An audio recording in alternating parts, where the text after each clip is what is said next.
What's going on? Welcome back to the channel. My review of The Mandalorian Season 2, Episode 3. Disney, Lucasfilm, what the hell are you doing? You know, last week in my review of the second episode, I made a joke like, hey, I see the length of the episode is getting smaller. I hope this isn't a trend. Turns out it was. And as much as I hate to say it, I feel like this episode was directed by Rian Johnson. I'm talking about expectations that were subverted, jokes that don't land, major details are just sort of glossed over. I mean, look at this. In an episode we find out that Bo-Katan is still alive, Ahsoka Tano is mentioned, and we find out that Mando is part of a cult known as the Watch that is an offshoot of Death Watch from Clone Wars. Why the hell is this episode half as long as the first one? This is not the way. You know, from the very beginning of this episode, I was disappointed. I mean, because we see that cool shot of the Razor Crest all damaged, and, you know, when we saw this in the teaser, I was sort of hoping that this was because of some very important, monumentous battle. You know, the Razor Crest just barely made it through, and Mando just barely got through by the skin of his Beskar. But now we know it's just because he had car trouble with Frog Girl on Not Hoth. But that was almost redeemed by this really cool shot.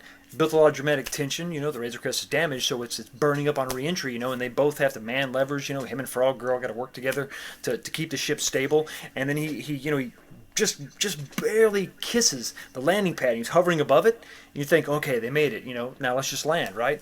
No, the ship just comically falls over into the water for no good damn reason.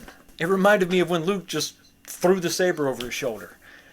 Not a good start for me. Then we also find out that Frog Girl is a damn liar. Turns out her husband has no idea where the Mandalorians are. He doesn't even know. He just points Mando to a bar. What? And the bartender's not even sure. He's like, well, yeah, a couple people with Beskar have walked through, but I don't know. Let me talk to this other guy. So this entire season so far has been Mando talking to one guy who says that he needs to talk to another guy, who says he needs to talk to another guy, who says he needs to talk to a frog girl, who says he needs to talk to the frog girl's husband, who says he needs to talk to the damn barkeep, who says he needs to talk to somebody else who ends up not even knowing. You know, here's the thing. When they landed, why couldn't, like, they travel to Frog Boy's shop, okay? And Frog Boy happens to be one of the few people in the galaxy that can repair Beskar armor that's not Mandalorian. And see, that's how he knows where the Mandalorians are, because he does some work for them, right? And he's so happy that Mando has helped his wife and their eggs get back home that he introduces him to Bo-Katan. Doesn't that make more sense than just this? It's like it's a comic stupid. I think they just wanted a scene. They just wanted this scene where some weird water creature, you know, goes after the child, and Mando gets to jump in the water, and ooh, that looks cool. But then, all this is for absolutely nothing, because the Mandalorians just show up anyway.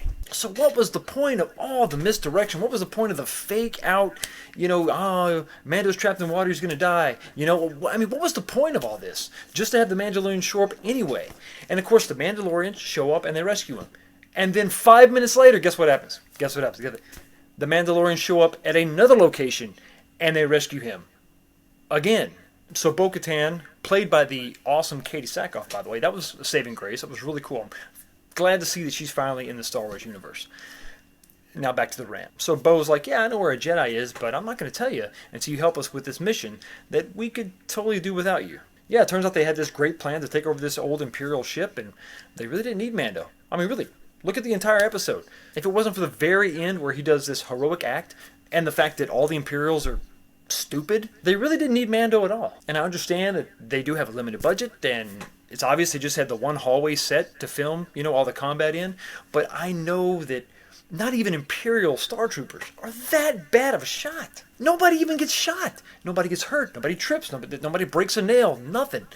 And then, of course, Mando has to do something in this episode because, you know, the show is about him. He just runs at the stormtroopers with 2 grenades, and he doesn't even make it all the way. Just sort of throws them at the guy. Oh god! He just throws like these tennis balls at him. I mean, you could have just stood where you were and threw them at him. I mean, it was like maybe 10 feet.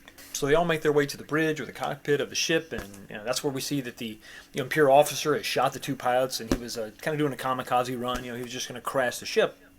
So the Mandalorians didn't get a hold of the weapons. Bo-Katan threatens the officer, mentions the Darksaber, you know, shocker. I mean, that was kind of a cool callback to Rebels, you know, and Clone Wars, but you kind of had to watch those shows to get it, so I'm sure it's the same demographic, but And dude's like, no, I'm out. And instead of a cyanide pill, he's got like a electric shock pill. It's kind of weird. I feel like that would be a little more complicated than it needs to be.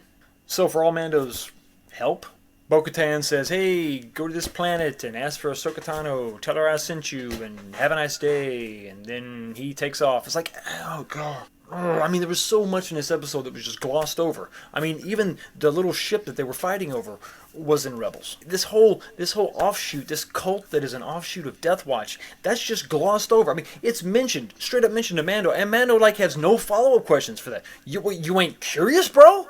I have no idea who's making these decisions. I have no idea who sets the time on these episodes. This is so stupid. You could have spent so much time just backstory and filling in and talking and dialogue and back and forth. I mean, we did not need the little joke about the Razor Crest going full retard and flipping over and falling in the water for no damn reason. We did not need the 4 or 5 psych outs about the people that claim to know who the Mandalorians are but really don't.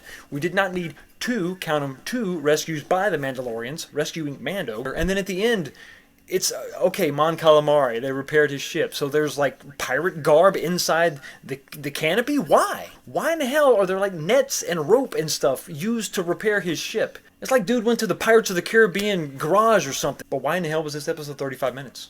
I don't get it.